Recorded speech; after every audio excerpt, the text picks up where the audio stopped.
संजय राउत जी, यह 4 minutes, 4 minute है। बाप रे, बहुत दिया सर, इतना मत दीजिए सर, बहुत दिया। 16 घंटा चर्चा है और 4 मिनट दे रहे हो आप। आपके पार्टी को जितना दिया आपने लिया होगा। पार्टी की बात छोड़ो, आपने ही रात दे रहे हैं। सर मैं बहुत संक्षिप्त में अपनी बात रखूंगा जी। पहलगांव में 26 लोगों की हत्या हो गई, कैसे अब तक सरकार नहीं बता पा रही। पूरा कश्मीर गृह मंत्रालय के अधीन है। 370 हटाने के बाद कश्मीर को केंद्र शासित प्रदेश बना दिया। वहां की पुलिस गृह मंत्रालय का आदेश का पालन करती है। पूरे कश्मीर में आर्म फोर्स एक्ट लगा दिया है। वहां के गवर्नर भी आपके हैं, बहुत मजबूत आदमी है। फिर भी हमला हुआ और हमलावर निकल गए। गवर्नर ने भी अपनी चूक मान्य की है कि ये चूक हो गई है, सुरक्षा में चूक हो गई है। अगर सुरक्षा में चूक हो गई है, 26 लोग मारे गए हैं, सिंदूर उजाड़ दिया है 26 हमारे माता भगिनों का, तो उसकी जिम्मेदारी कौन लेगा और इस्तीफा कौन देगा जिम्मेदारी लेकर? पंडित नेहरू देंगे? नहीं, पंडित नेहरू देंगे या प्रेसिडेंट ट्रम्प देंगे या जेडी वांस देंगे? कौन देंगे? इस्तीफा देश के गृह मंत्री ने देना चाहिए, ये उनकी जिम्मेदारी है सर।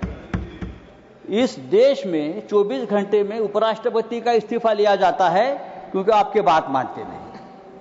लेकिन 26 लोगों की हत्या होने के बावजूद किसी का इस्तीफा नहीं, किसी से माफी नहीं। ये इस देश की स्थिति है। हमारे आदरणीय प्रधानमंत्री अपने आप को ईश्वर के अवतार मानते हैं, उनके भक्त उनको ईश्वर के अवतार मानते हैं। वो भी कहते हैं, उनका कहना है कि मैं समय से पहले समय को भांप लेता हूं, ये ईश्वर की कृपा है। तो क्या ये आतंकवादी पहलगांव में घुसकर 26 लोगों को मारने आने वाले हैं? ये आपने क्यों भाप नहीं लिया? ये हमारे सामने और देश के सामने सबसे बड़ा सवाल है। मैं कांग्रेस के हमारे जो नेता है उनसे कहना चाहता हूं, मेरे बाजू में बैठे हैं, यहां कल से मैं जो बड़े बड़े भाषण सुन रहा हूं, चाहे राजनाथ सिंह जी हो, चाहे हमारे विदेश मंत्री हो, चाहे नड्डा जी हो, सबको पंडित नेहरू की बहुत याद आती है।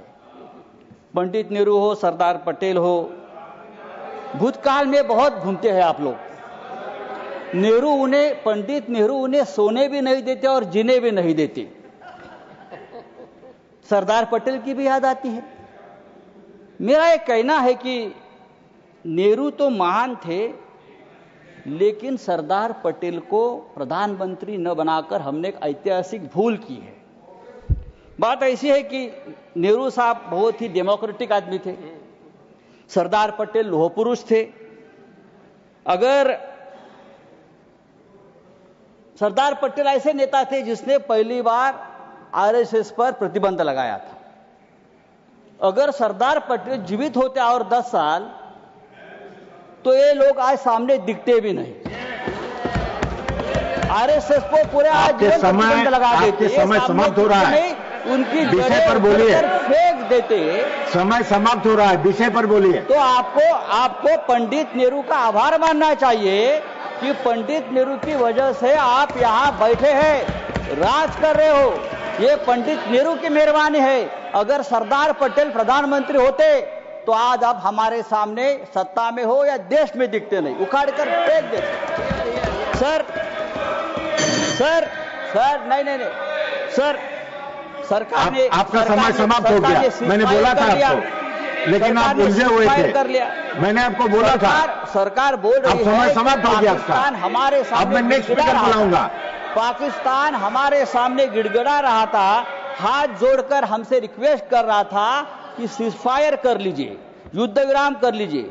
अगर युद्ध विराम किया है तो युद्ध विराम के बदले में हमको क्या मिला? आप मुझे बताइए। बात तो पीओके पर होनी थी, आप समाप्त कीजिए, समाप्त कीजिए। धन्यवाद। कम से कम जो कुलभूषण जाधव 15 साल से उस जेल में तड़प रहा है भारत का, उसको तो छुड़ाना चाहिए था। एक बात करनी चाहिए थी, हमारा कुलभूषण जाधव स्पीकर बुला रहा हूं, संजय राउत साहब, आप सीनियर मेंबर हैं, 15 साल से समाप्त कीजिए। तड़प रहा है, उसकी तो मांग होती। हमारे पास से मछुआरे, Shankar Rao Sawant. Nothing will go on record except